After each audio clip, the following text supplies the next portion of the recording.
तो आज मैं आपको एक अनोखी रहस्यमय कहानी सुनाऊंगा। अगर आप चैनल पर नए हैं तो अभी सब्सक्राइब कर ले तथा कहानी पूरा देखे। अंत में एक अनोखा रहस्य छुपा है। धन्यवाद। तो सुनिए। एक समय की बात है, एक ऐसे पर्वत की गुफा में जिसका नाम था कला विहीन, एक युवा तपस्वी रहता था जिसका नाम था रसीन। रसीन ने अपने जीवन में केवल एक ही नियम अपनाया था, सौंदर्य और कला का त्याग।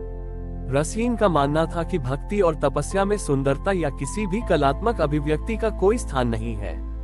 उसे लगता था कि ये चीजें केवल मन को विचलित करती हैं। इसलिए उसकी गुफा में कोई मूर्ति नहीं थी, कोई रंग नहीं था, कोई संगीत नहीं था, केवल कठोरता और सादगी थी। वह शिव जी की पूजा केवल ऊ शब्द के उच्चारण और कठोर ध्यान से करता था। वह शिव जी के विरूप, जो रूप से परे है, स्वरूप का ध्यान करता था और सोचता था कि उसका ये रूखापन ही उसे परम शिवत्व की ओर ले जाएगा। जब शिव जी ने रसीन की इस रसीन तपस्या को देखा तो वे मुस्कुराए। उन्होंने सोचा, रसीन ने साधना को नीरसता मान लिया है। उसे जानना होगा कि मैं केवल तपस्या में नहीं बल्कि सृष्टि के हर रस और सौंदर्य में भी विद्यमान हूँ। शिव जी ने एक लीला रची। वे एक अत्यंत सुंदर मधुर वीणा वादक का रूप धारण करके कला विहीन गुफा के पास पहुँचे। वीणा वादक रूपी शिव ने अपनी वीणा पर ऐसी मधुर धुन छेड़ दी कि पूरा पर्वत आनंद और प्रेम से भर गया। वह धुन इतनी मोहक थी कि हर पत्थर हर पत्ती उस संगीत में झूम उठी। रसीन का ध्यान भंग हो गया। क्रोधित होकर वह गुफा से बाहर आया और वीणा वादक को डांटा, कौन हो तुम मूर्ख? मेरी वर्षों की तपस्या को इस व्यर्थ के शोर से भंग क्यों कर रहे हो? जाओ, मेरी साधना में इन तुच्छ कलाओं का कोई स्थान नहीं है। वीणा वादक ने अपनी वीणा नहीं रोकी और मंद मंद मुस्कुराते हुए कहा, हे तपस्वी, तुम सौंदर्य को व्यर्थ और संगीत को शोर कहते हो। तुम शिव को पूजते हो, पर क्या तुम्हें पता नहीं कि मैं ही नटराज हूँ? रसीन ने कहा, नटराज तो केवल प्रतीक है, सच्चा शिवत्व तो निर्गुण है, नीरसता में है। उद्धरण चिन्ह। वीणा वादक ने अपनी धुन को और तीव्र किया।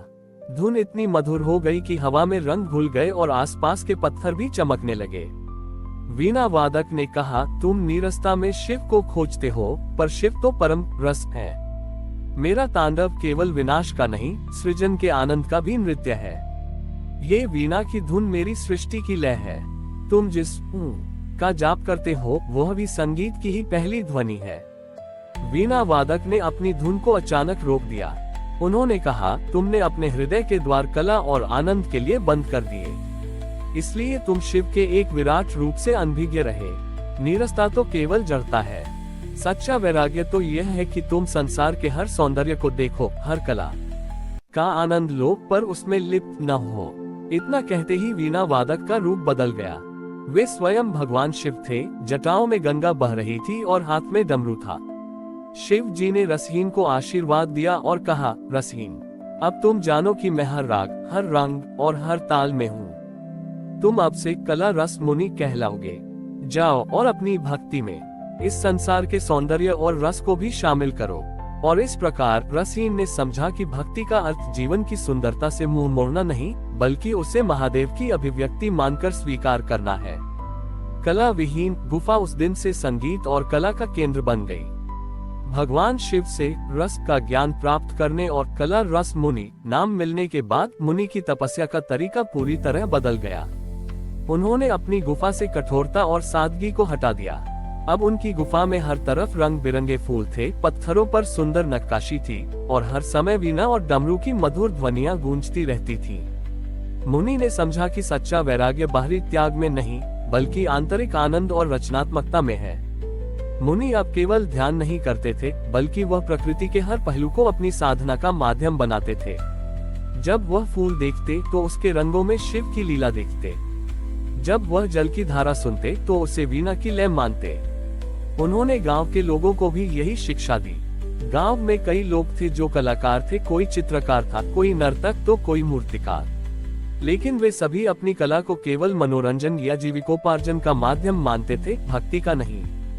कला रस मुनि ने उन्हें एकत्र किया और कहा, तुम जो रंग भरते हो वे केवल रंग नहीं है, वे शिव के विराट स्वरूप की अभिव्यक्ति है।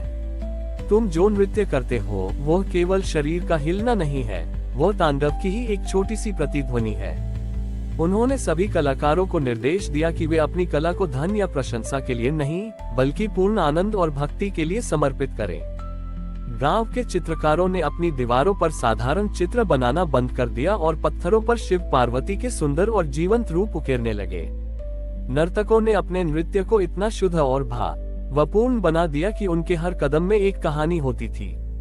जल्द ही वह गांव, जो पहले एक साधारण बस्ती था, रंगधाम के नाम से विख्यात हो गया। दूर दूर से लोग न केवल शिव दर्शन के लिए आते थे, बल्कि मुनि द्वारा प्रेरित जीवन कला को देखने आते थे। वे देखते थे कि गांव का हर घर एक मंदिर था और हर कारीगर अपनी कला के माध्यम से भक्ति कर रहा था। एक बार एक प्रसिद्ध राजा उस गांव से गुजरा। राजा ने गांव की सुंदरता और कलात्मकता को देखकर कहा, मुझे ये गांव और इसके कलाकार चाहिए।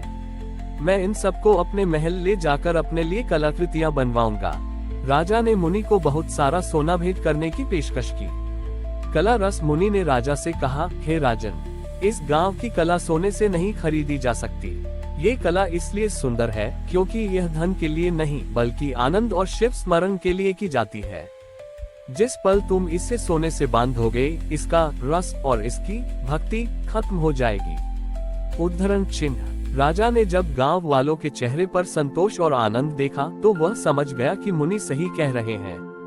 कला रस मुनि ने ये सिद्ध कर दिया कि सच्चा कलाकार वह है जो अपनी कला को बाजार की वस्तु नहीं, बल्कि ईश्वर का प्रसाद मानता है।